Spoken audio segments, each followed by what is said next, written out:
In today's video, we're going to talk about some Christian marriage advice, what not to do in marriage. So definitely some relationship help for those of you that are at each other a little bit. So what not to do in marriage.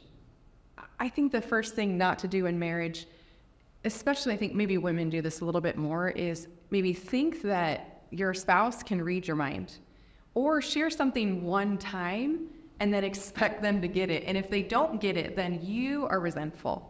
Right? I know that I used to think that you just knew everything that I wanted and knew how to please me, when if I were really honest, back in the day, like I had no clue what I wanted. I had no clue what I desired, but I expected you to make me happy. Actually, I put all of my happiness onto you. And so what not to do in marriage is expect your husband to fill your cup and just know how to please you when maybe you don't know how to please yourself or know what you desire. I think it's different for men though, right?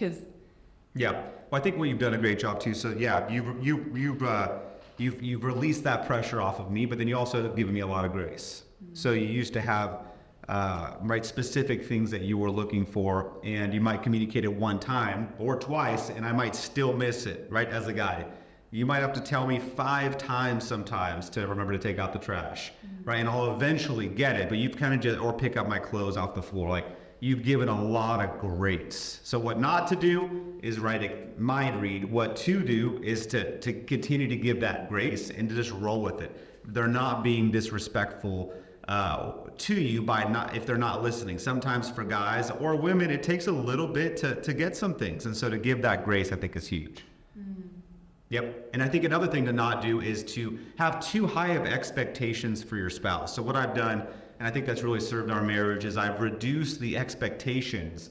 So I've traded my expectations for more gratitude. And so I used to have higher expectations of the way that I thought you should be, how you should dress, what you should cook, how often you should cook, all of these different expectations. And over the years, I've learned to just reduce the expectations and just enjoy and appreciate however you are. And luckily I got married to a high performer, overachiever. So you do fantastic in all those areas. However, I've just, even if you didn't, I still have low expectations where I just love you just to love you, right? And I'm just grateful to be married to you. And I'm just happy that you're present and that you feed our kids. You give me some food. If I'm nice, I'm a good man, and you take care of me, right? The basics, I'm happy with the basics. And so that's made our lives very much easier with less conflict. I can imagine some of the husband and wives kind of pushing back on that. Well, if I don't have expectations, then they're not going to do anything, right? Could be the thing that comes up. It's the same thing with kids too. If I don't have high expectations, and we want to serve our kids, but if I don't have high expectations for a lot of, even ourselves, can you still be a high performer? And, well, I don't like that, what I just said right there. We'll have to cut that part out.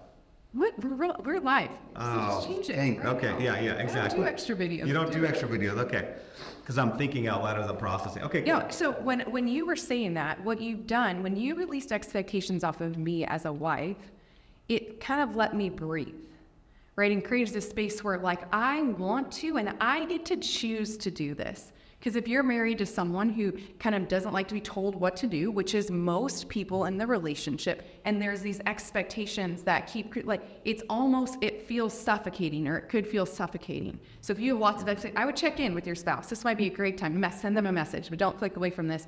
Like, does it feel a little suffocating? Like, I have to walk on eggshells. Like, when you release the expectations, like, I know I don't make the best dinners sometimes. And it's so endearing that he's just grateful for them every time. And yes, he'll say the chicken is dry, whatever the case may be, but he's still so appreciative of the fact that I made dinner that it makes me want to do it again. I'm like, yeah, you know what? The chicken is dry. We just had some dry chicken. Yes, we do. It was, but that's great. I'm just happy that you're actually making food, right? So grateful for that. Yeah. But there have been some expectations that you've clarified, and you'd asked me if I'd been willing to partner with you in them, right? So he's asked if on date nights, can we step it up? And this was years ago, but I used to show up to date nights in, sweatpants and Uggs sometimes. It was mom life, right? Like early child mom life. And he said, hey, when we go out on dates, would you be open to dressing up? I love it if you dressed up. And we made this night just special. And so he clarified the expectation and said, hey, would you be willing to do this with me, right? Because that's where we would get in a bunch of trouble if they're unsaid and I'm building a resentment, but the other partner has no clue what's going on. Yeah. Most hurts, most pain, most resentments in a marriage are from unmet expectations.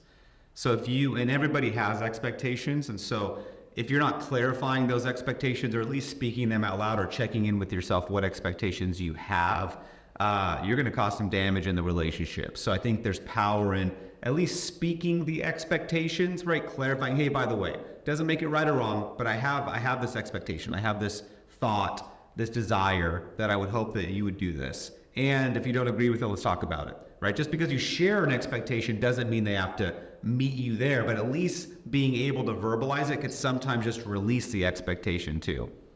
I think another on the line of what not to do or what to do would be not clarify stories. And by stories, just the things I make up in my head. So if Skylar says he's going to do something and he doesn't do it, probably the first story I used to make up was he doesn't care about me, he doesn't care about the relationship, his focus is him, all he cares about is him, he's selfish. Or if I shared a problem or something I was going through and he gave me advice, the first story I would go to make up would be, or the first thing that would go through my head is that he's trying to control me, he's trying to change me. And so what I've learned to do is say those out loud. And yeah, I'll own it. I think I make up more stories than you do. Like, you are able to release stuff. There's someone in the relationship that doesn't release things. Maybe they come in with more childhood trauma. Like, they come in with more hurts. In our relationship, that's me. And I make up a lot of stories to justify why I want to withdraw from him.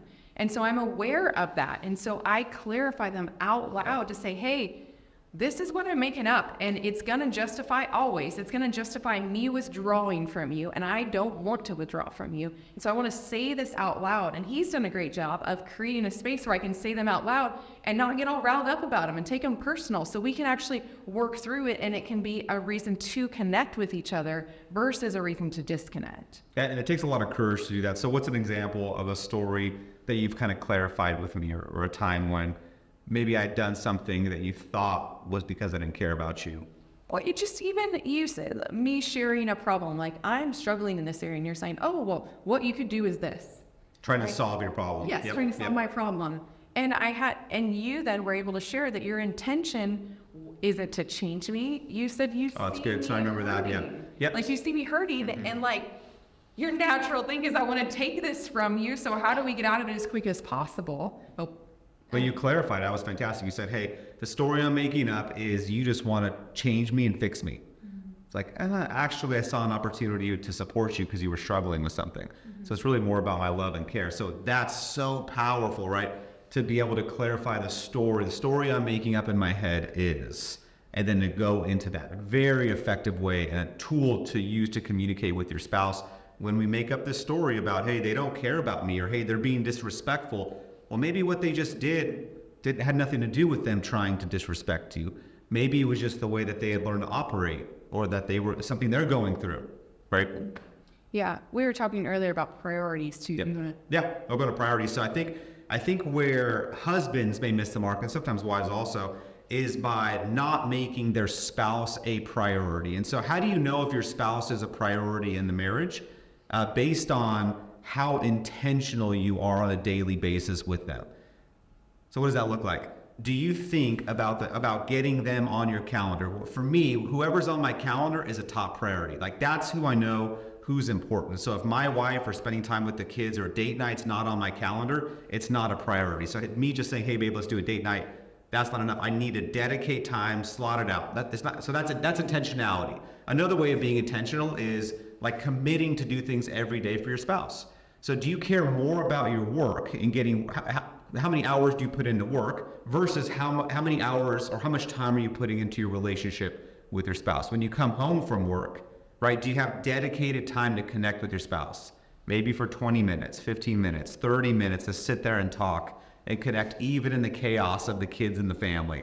Like, are you making her a priority, or is work or your faith or your fitness, are those things do you spend more time on those things than you do of spending intentional time with your spouse? And you don't have to match it. There's no way you're going to match 8 to 10 to 12 hours a day that you would have with work with your spouse. However, that 30 minutes in a day, maybe it's in the morning or at night, that shows your spouse that she is a priority versus, hey, I'm busy, I'm going to grab a beer, sit on the couch, watch TV, I'll help play with the kids a little bit, but she's not getting the time that she needs. So I think sometimes our wives or our spouses can get a couple layers below, a couple levels below where they really should be. And so we've designed the 4 pillars, which is faith, family, fitness, and finances. So our wife is right below God. And so then we have our kids underneath that. So I think it's critical that spend time in the Word. But man, we're making time every day, at least most days, to connect emotionally and spend time in communicating with our wives or our spouses. I think the same goes for us. It'd be easy for a woman to get distracted, whether she owns a business or With the kids. Yeah. And their activities and all that stuff is their intentionality. And so how do you support each other in that? So I make sure that we have the date nights planned out and babysitters are set up, right? And then every once in a while, Skylar will take one and plan one. And I'm planning one. Every once in a while? No, I'm just kidding. I'm just Every other. Every time. I think no. I'm definitely not doing it every time. I think it's important with date nights on that little note. I think something cool that's neat that we haven't always done a great job at, but switching off on date nights. So one person plans it one night, the other person plans the next date night. Who planned it last night then? Last night? Who planned our date night last night? You planned it. So I'm next.